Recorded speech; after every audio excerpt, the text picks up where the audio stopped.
a fundraiser in Boston yesterday, President Biden said, quote, "If Trump wasn't running, I'm not sure I'd be running." Okay, but you can't say that. Look, we all have the if Trump wasn't running fantasy. Hell, if Trump wasn't running, this would be a cooking show. And it still wouldn't be funny. Of course, most cooking shows aren't very funny, but neither are most late-night shows. Well, happy Thursday to you, and welcome back. President Gay. Who's President Gay? Any Democrat will do.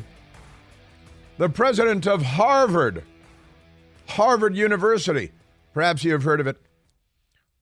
It's in the Poison Ivy League. Yeah, she was on Capitol Hill day before yesterday, and along with the presidents of MIT and these radical left-wing Poison Ivy institutions, and now they were smirking smugly. Oh, genocide. Pooey. We love genocide as long as it's the Jews because we love Hamas. We love kidnapping and rape and disfiguring women. We love mass murder. You know, they're the left. They keep an eye on the left because in the 20th century, they showed us who they are. You know, they love that, using that tired old phrase. When people tell you who they are, believe them the first time. Well, apparently most Americans, and the news media in particular, failed to believe the Democrats, even though they've been telling us who they are for a very long time. You know, boycott and divest and sanction, anti-Israel stuff, and the violent mobs in the streets, the criminal mobs, the brown shirts, they should be wearing armbands. Every knocked is crystal knocked in Democrat land. Pretty amazing stuff. And I've got some updates on that because these cowardly, smug, arrogant college presidents, the headlines are, well, we're trying to walk back our comments. They love that term, walk back. You can't walk back what you said, you lunatics. Oh, my genocide comments were misconstrued. No, they weren't. They were construed. They were construed properly. That is completely absurd. But they're lying because they're left-wingers. They're left, and it turns out they're not much in the way of being academics either. This woman at the Harvard University, the president, they call her President Gay because that's her name apparently. And turns out that her academic credentials are similar to your average high school sophomore. But we'll get into that a bit and in California, because the radical left wing is genocidally anti-Semitic like Hamas. They've saddled up with Hamas because, they're the victims in all this. They're the victims. And, major Ivy League college campuses, they have, well, I guess it wasn't the Ivy League, it was California. They're having the counteroffensive. They call Hamas's murderous attack on Israel the counteroffensive. You know why, Michael? Because they use the words, but they don't know what they mean. They use words, but they clearly have no idea what these words mean. Pretty amazing stuff. But in California, the governor there, Gavin Newsom, he's going to be the next president of the United States. Just asked the New York Times, there's a secret plan when Joe Biden is forced to step down because his brain, she's a broke, she's a no good. But in California, they canceled the Christmas tree lighting, which with the governor, and did it by remote control, and the governor didn't show up, and there was no performance by musical groups, and they didn't have the event because the radical left-wing terrorists of the Democrat Party had orchestrated a mob to show up there, and they were living in terror because that's what terrorism is. And so the governor couldn't show up, Gavin Newsom. Gaza protests prompt California governor to hold virtual Christmas tree lighting. This is the media spinning it for the violent mob in the street. But they called off the Christmas tree lighting. The Democrats are a vile, violent bunch of mob criminals, and they love terrorism. Radical Islamic terrorism is good enough for them. Normally they like left-wing terrorism like SDS and William Ayers and Bernardine Dorn, cop killers, armored car robbers. The Democrats give them tenure on American campuses. But now they've taken to Hamas because they just love terrorism and mass murder because they're the left and that's what they do. Extraordinary stuff. And In Washington, D.C., it's actually buried in the Washington Post today in the Metro section. 17-year-old arrested, charged with carjacking FBI agent in D.C.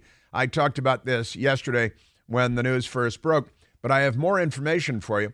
And it turns out that the criminal, the 17-year-old criminal, is a known gang member who was wearing his ankle bracelet attached to him by the courts when he carjacked the lady agent and knocked her to the ground, and she didn't shoot him and kill him, and that she should get demerits for that at the FBI, I think. Can't go around getting carjacked when you're an FBI agent. Have a little pride. You know, you carry a pistol, don't you? Do something about it. You go to the range, maybe you should spend some time at the range, honestly. So we got that. One of my favorite stories of the day, and we did this on my Newsmax show last night, The Right Squad. Children with liberal parents. I love this story because it's so obvious, but you have to have a study. You know, it's got to be a scientific study. Not that the left actually believes in science or subscribes to science. How many genders are there, for one thing? Hey, how's the climate coming along? Yeah, they're the party of science. Children with liberal parents more likely to suffer mental health problems. Wow, that comes as a complete shock to everyone I know. Where do you think all these violent mobs on the street are coming from? They were sleeping in their own feces in the Occupy Wall Street movement because they wanted to join a radical brown shirt armband wearing army of violent lunatics who it turns out were naturally predisposed to anti-Semitism. That's because they've been preaching the BDS, boycott, divest, and sanction Israel thing. That's the anti-Israel thing. It's been hot on campuses for years. And now we see the fruit of the left-wing labors here with all the anti-Semitism coming to the surface. And, of course, it goes hand in glove with DEI, the diversity, equity, and, inclusion, because, and one of our guests, Mark Morgan, last night on the Newsmax show said it should really be DIE, die. So, I just let it go because, I've been saying that for years. It should be called DIE America because that's their real plot here, isn't it? But that diversity, equity, inclusion thing, that's all about victims and victimizers. And the only victimizers on the planet are straight white males. You like electricity? You're welcome. Okay? You like flying on airplanes? No problem. That's what we're here for. Space travel, instantaneous global communications, you're welcome, honestly. So we got that. And this is actually a Gallup study. It's a study done by Gallup and an affiliate of the Gallup polling people that found that conservative parents raise well-adjusted children and self-identified liberal parents raise mentally ill people. And there are armies of mentally ill, the fruit of the Democrat Party's labors, mentally ill people that are, engaging in Kristallnacht, which is every Nacht, in Philadelphia the other night, attacking a Jewish-owned business because it's a Jewish-owned business and desecrating and vandalizing and attacking their business, which is the definition of Kristallnacht, just by the way. And the Democrat Party, and then they go around calling everybody, Hitler and Nazis and all that stuff. And that reminded me of the Victoria Nuland revelation, an Obama administration official under oath on Capitol Hill explaining that, the Russians have a technique that they use, and that is they accuse you of doing whatever they're doing. It is classic Russian technique to blame on the other guy what they're planning to do themselves. Yes, and that's why they preemptively call everybody Nazis for waving the American flag, joining the military, raising children that aren't mentally ill, raising children that aren't running around shooting people and carjacking FBI agents, as so many Democrats obviously are. And when I picked up my Washington Post today, the lead story, the upper right-hand corner A section, Trump remark raises alarms. Now, what Trump remark do you think they're talking about here? Of course you know. And the subheadline is, the word in dictator is in quotes, dictator answer revives scrutiny. And we all laughed out loud this morning at the use of the word revives, as if scrutiny had taken a holiday and the news media was not scrutinizing. That's a euphemism. Donald Trump, Yeah, it revives scrutiny. Hey, wait a minute. There was no scrutiny being applied to President Trump. But now that he said this dictator thing, which was a joke, he told a joke, the audience laughed, Sean Hannity laughed. But never mind that. Trump remark raises alarms. This is the dictator answer revives scrutiny. It's always good to lead with a lie. And so 3 typists at the Washington Post, hey, they're going on strike today, aren't they? That's pretty funny. That's going to be like the Hollywood writer's strike. Nobody's going to notice and nobody's going to care. But it's only a 24-hour strike. So it's just a cry for attention. It's really kind of a timeout. I think that Jeff Bezos should just say, oh, hey, I hear that you guys are taking the day off today. Well, I'm going to dock you all a day's pay. Everybody that walks out gets docked a day's pay. And we'll just call it a timeout.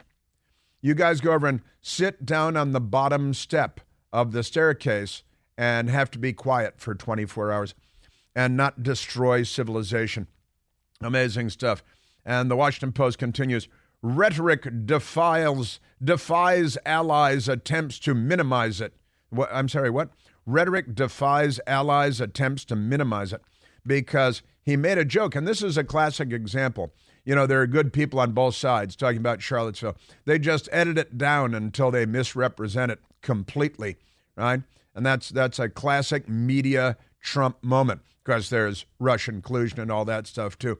And that's one of the big ones was the Charlottesville. There are good people on both sides arguing whether you should be tearing down statues of American history, which the Taliban, the Democrat Party, was busy doing at that moment in time. And I saw the communist, Van Jones. He used to self-describe as a communist. Now nobody asks him about it. But Van Jones on CNN, and he mentioned Charlottesville last night. And he's like, oh, yeah, the Jews will not replace us. Yeah, that was 12 guys, who nobody agreed with. And you guys have thousands and thousands of glassy-eyed zombies, many of them college students across the country, but not all of them, who are marching on behalf of Hamas as they're waging a genocidal war against the Jews. And you guys are chanting from the river to the sea. So take your Jews will not replace us mantra and shove it, Van Jones. How about that? Just saying I apologize. A little early in the morning for that kind of thing. But I want to get to the Washington Post, the big lie, and they love this stuff. And, go to the Capitol peacefully and patriotically. And it's one of the old things that I always say. The most insidious power the media has is the power to ignore. And they like to ignore the second half of Donald Trump's sentences and the second half of his paragraphs. Because he says, go down, march to the Capitol and let your voices be heard peacefully and patriotically. And they just say, he told him to march to the Capitol, right? He says, they're on the debate about tearing down statues all over America, which the left was busy doing. At that moment, President Trump said, and they were being debated in Charlottesville, whether he should tear down these statues. Violent mobs like the Taliban Democrats should tear down these statues. President Trump said there are good people on both sides.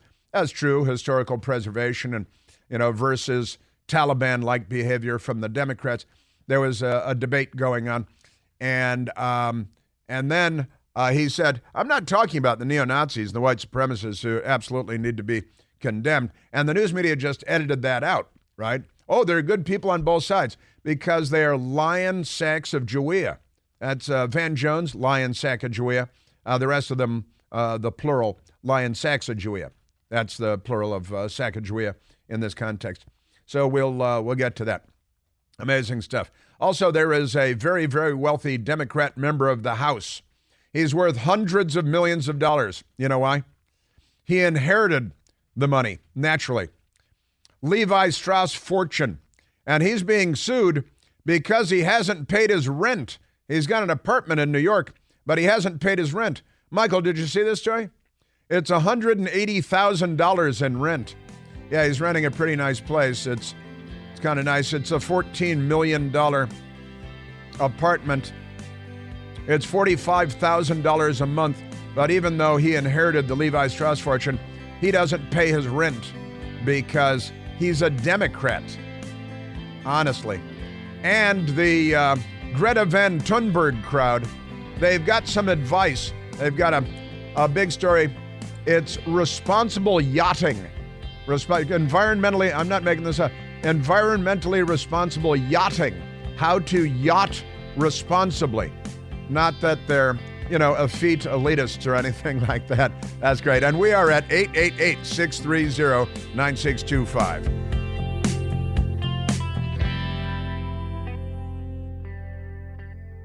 Hey, it's Chris Plant. Excited to tell you about our July 2024 Listener Sea Cruise. We'll be sailing around the British Isles, visiting Scotland and Ireland. Please join us. Visit chrisplantcruise.com.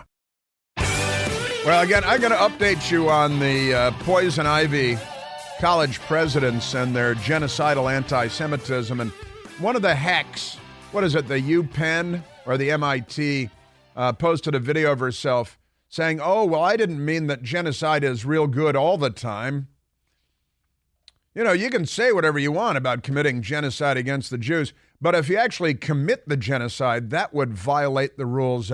Is that Harvard where it would violate the rules? Oh, that's at University of Pennsylvania, where actually perpetrating the genocide would violate the rules. But just threatening all the Jews on campus with genocide does not violate the rules because, Democrats.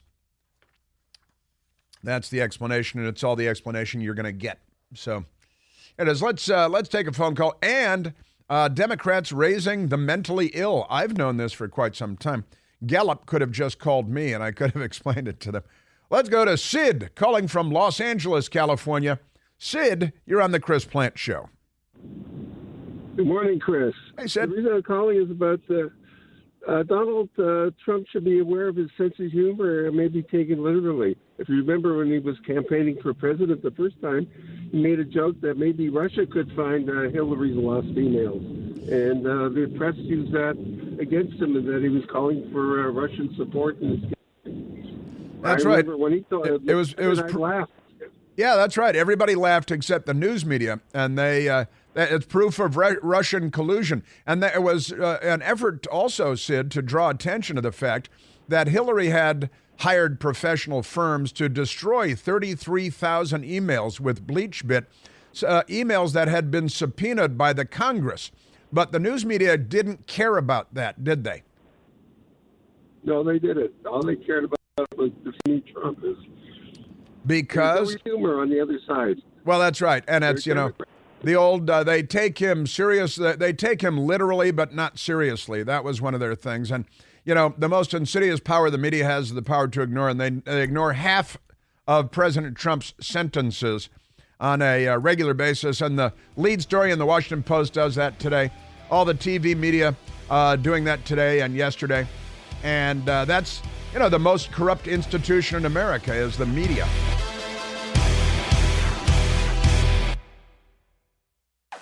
Russia, if you're listening, I hope you're able to find the 30,000 emails that are missing. I think you will probably be rewarded mightily by our press. Let's see if that happens. That'll be next. Yeah, that was never going to happen because they're so in the tank, so completely in the tank. This was at a time when the left was ginning up all this Russian interference in our elections, which they never proved, but they don't have to. They go with the Joseph Goebbels axiom, which is a lie told once remains a lie told 1,000 times becomes the truth. And that is literally one of the planks in the Democrat Party's platform because they own the news media landscape and the entertainment media landscape. So they can repeat the lie again and again. There's still Democrats walking around glassy-eyed, violent, anti-Semitic zombies that they are, saying, oh, sure, Trump was colluding with Russia, because they heard it so many times from the likes of Adam Schiff and frauds at CNN that are Democrat Capitol Hill staffers turned news anchors, but not really. But if you repeat the lie, Joseph Goebbels style, 1,000 times, it becomes the truth. Now, it doesn't literally become the truth, of course, but in the minds of the public, and that's all the Democrat Party cares about, because then they win elections and they have power and then they can abuse it. That's their mission. Now, again, the Washington Post Front page today. Trump remark raises alarms. Dictator answer revives scrutiny. They use the word revives with no sense of irony. You know why, Michael? Because they have no sense of irony. Amazing. Rhetoric defies allies' attempts to minimize it. Well, let's see if my attempt to minimize it is defied, because they're lying. They lie all the time. Marianne Levine and Isaac Arzendorf and Josh Dawsey, they all lie. Those are the three typists that they pulled from the DNC steno pool to type this up on behalf of the Democrat Party. Then they made it their lead story in the Washington Post today on the front page, upper right-hand corner, with a big headline. Trump remark raises alarms. Yeah, he's going to be a dictator. He said he's going to be a dictator on day one. And the old 2016 stuff, 2015, 2016, and they wrote it themselves. They take him literally, but not seriously. And he does jokes with an audience, and the entire audience laughs because they get it. And the entire news media doesn't laugh because they don't get it.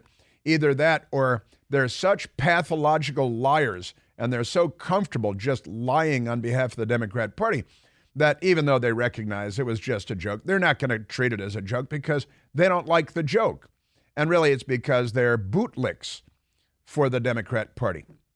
But there are other examples of this, of course, and let's go to January 6th of 2021, when President Trump had a big rally behind the White House on the Ellipse, and there were 14.26 million people, and there were hundreds, couple of 100,000 people, and the Democrats have been lying about this. I was talking to somebody the other day who, just this week, who said they were talking to a liberal, I'm making quotation marks with my fingers, which means, as you know, Dr. Savage used to say, which means they're mentally ill. And the mentally ill person talking to the thing said, yeah, well, you know, 2 cops were killed on Capitol Hill that day. And they hear it 1,000 times, Joseph Goebbels style, because they watch MSDNC. And they don't know what's true and what's not. So they just, back to Ronald Reagan, it's not that Democrats don't know anything. It's just that so much of what they know is wrong. And that's more true today than it was when Ronald Reagan was president, most certainly because of MSDNC, and CNN has been so completely corrupted that it's filthy. And the Washington Post, well, forget about it. At least they're walking out on strike today. So let's go to January 6th, because the news media lied about this.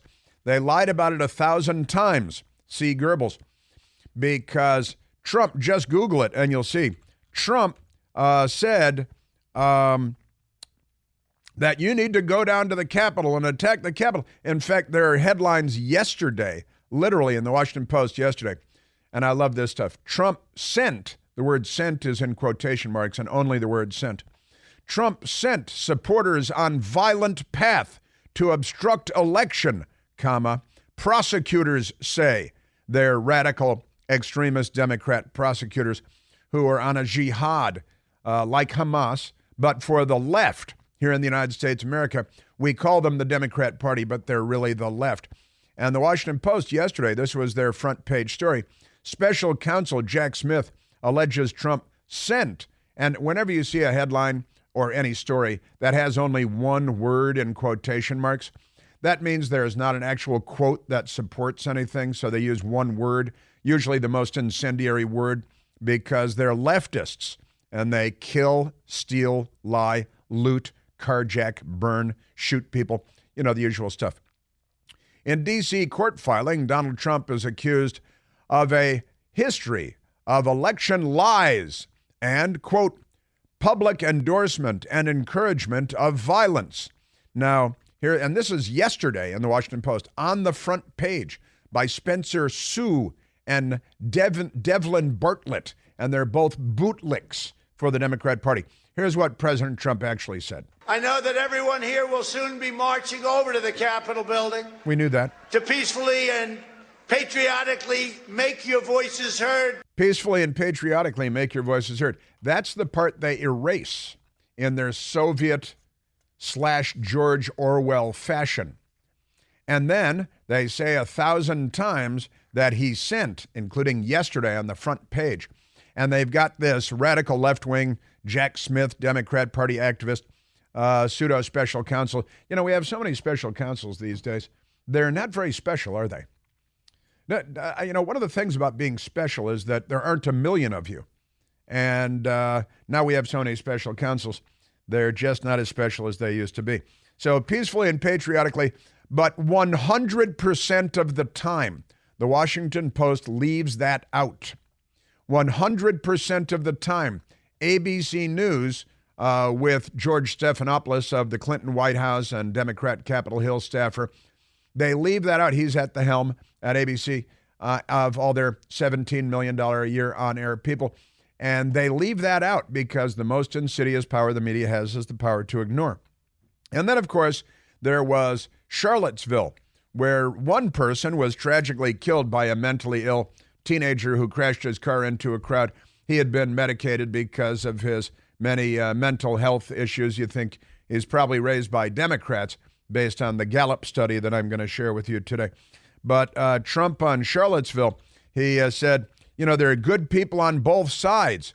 Yeah, he said because there was violence and there were 12 guys with tiki torches from Home Depot who were inexplicably saying the Jews will not replace us. Now the Democrats have tens of thousands of glassy-eyed zombies attacking Jewish businesses, Kristallnacht style, and chanting from the river to the sea, which means you're with Iran and Hamas in the idea of wiping Israel off the face of the map and killing all of the Jews there. So that's the Democrat Party today.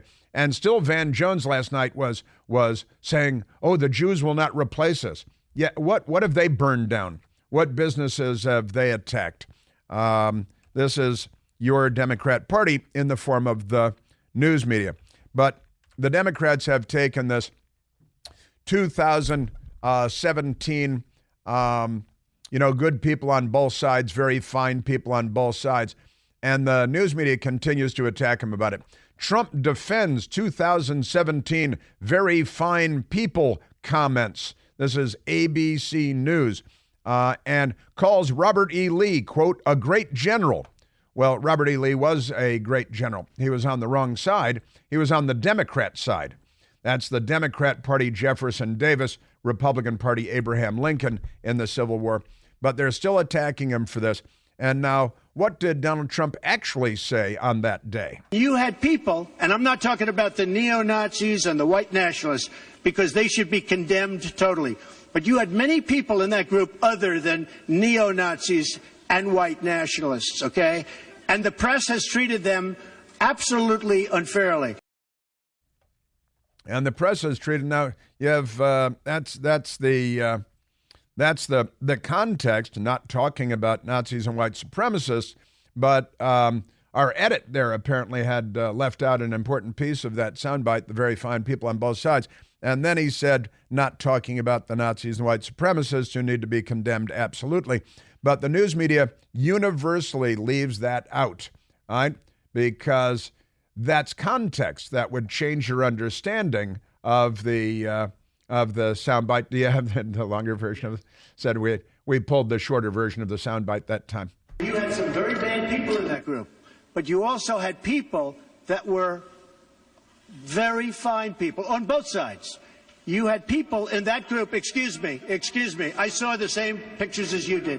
You had people, and I'm not talking about the neo-Nazis and the white nationalists, because they should be condemned totally. Now, the scrum that was going on in Charlottesville was over the fact that the left was there with ropes to tear down statues of Confederates and, Democrats, because the Democrats are erasing their own history, taking down portraits in the Capitol of all the racist Democrats, taking down statues in the Capitol of all the racist Democrats, and every single statue that Nancy Pelosi had taken down for being racist, every single one was a Democrat. Every single portrait in the Capitol that Nancy Pelosi ordered taken down because they were racist was a Democrat. Every statue of a Confederate general or politician was because they're Confederates, of a Democrat. And they're tearing down their own history to erase it in a George Orwell-like fashion. And and there was a debate going on. Should we be tearing down in Charlottesville? Should we be tearing down statues that represent a part of American history? The Taliban, the Democrat Party, they're out there with duffel bags full of ropes and carabiners. They tried to tear down the Andrew Jackson statue in Lafayette Park, and they showed up with duffel bags full of equipment, and they came close to tearing it down, and nobody did anything about it while they spent hours trying to tear it down. They're barbarians. They're the left. They're not liberals. And then there's the media with very fine people on both sides. He's talking about the debate over tearing down statues, and everybody knew it, but headline after headline, story after story, lied about it. They lied and they lied and they lied. But you had many people in that group other than neo-Nazis and white nationalists, okay? And the press has treated them absolutely unfairly. The press has treated unfairly, sir. I'm sorry, I just didn't understand what you were saying. You were saying the press has treated white nationalists unfairly? No. I just didn't understand what you were saying. Wow. Isn't that amazing? That filthy, corrupt woman, whoever she was, should be, I don't want to say she should be gassed, because then I'd sound like the Democrats with their pro-genocide thing today. The Democrats are now pro-looting, pro-carjacking, pro-rioting, and pro-genocide. The left has taken over the Democrat Party. And always remember the name of Adolf Hitler's party, the National Socialist German Workers' Party. It's the Socialist Workers' Party of Germany at the time. And now the headline, the front page of the corrupt, filthy Washington Post. Lead story, Trump remark raises alarms, dictator answer revives scrutiny, because there had been no scrutiny until this remark on the part of the news media. And here's what President Trump actually said night before last. We played it for you yesterday when he was on with Sean Hannity doing a town hall. You would never abuse power as retribution against anybody. Except for day one. Except Look, for? he's going crazy. Except for day one. He's going crazy. I want to close the border, and I want to drill. That's not right. That's not right. And Hannity's pointing out, well, that's not targeting your enemies. That's not an abuse of power. That's executive authority and executive order. Joe Biden issued, I think, more than 100 executive orders in his first 30 days, including day one executive orders, killing the Keystone Pipeline, which had been green-lighted by his predecessor, President Trump. He red-lighted border security and stopped the production of the construction of the border wall, because he's an open borders guy, wants a tsunami of tattooed, gang-affiliated humanity from all over the world spilling into the United States, literally by the millions. In fact, I'm going to get to that story today, because we had 12,000 border crossings in one day earlier this week, which shatters all previous records in American history, at least since, the Mexican army was attacking the Alamo, and probably more than then, actually. Just extraordinary stuff. That's your Democrat Party. Womp, womp, womp. Completely crazy. And he's telling a joke. The audience laughs, and he says, well, you're not going to be a dictator. He says, well, yeah, except on day one, when I'm going to secure the border. All right? And is that being a dictator? That's being a responsible president of the United States, unlike Joseph Robinette Biden and the Democrats. And he's going to drill. Energy independence, low gas prices, cheap and abundant energy is great for the economy and for your grandmother and for everybody else. The Democrats are against capitalism. They're against prosperity. They're against energy independence. We're buying our oil from Iran and sending billions and billions to the world's #1 state sponsor of terror, hell-bent on the total destruction of the United States, America, and Israel, of course, the great Satan and the little Satan. And the leading benefactors of Iran are Barack Obama and Joe Biden. They're not on our side. I love this guy. He says, you're not going to be a dictator, are you? I said, no, other than day one. We're closing the border, and we're drilling. After that, I'm not a dictator.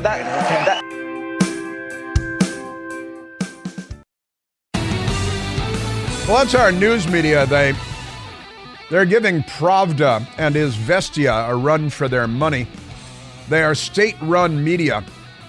The Washington Post is on strike today. I hope they don't come back. It would be the best thing for the country and the world.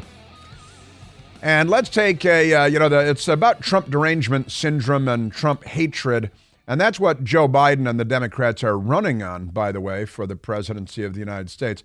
Let's go to the phones. Let's go to Mike calling from Sunshine, Maryland. Michael, you're on the Chris Plante Show. And Michael just dropped as we were going to. That's unfortunate. Mike was calling in to say, remember when the Washington Post fact-checked President Trump? He had the Clemson football team over to the White House because they had just won the championship. And he bought fast food for all of the college students, the Clemson Tigers. And he said when he had the team over, he said, oh, yeah, we got burgers over here stacked a mile high.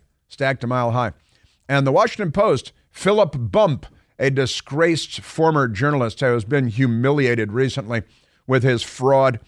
And they did I think if you printed this would be 8 pages long, at least 6 pages long. They said, well, at 2 inches each, 1,000 burgers would not reach 1 mile high. Wouldn't reach 1 mile high. And then they calculated that if President Trump spent $3.1 billion on burgers from McDonald's at 2 inches each, it would stack 20,000 miles high. This is literally what they spent their time doing. And these are their fake fact checkers. President Trump had burgers from various fast food places and pizzas for the college football players. And he said they're stacked a mile high. And the Washington Post spent, if you printed it, the online version, about 6 or 8 pages of copy saying, no, at 2 inches each, 1,000 burgers would not reach 1 mile high. And they then go into excruciating detail on the math involved in all of this because he said they're stacked a mile high. They've never heard the turn of phrase. They're like space aliens. Earthlings say you got a stack of cash a mile high, when in actuality it's a stack of cash that's 6 inches high. That's your media. That's your Democrat Party. That's Trump derangement syndrome.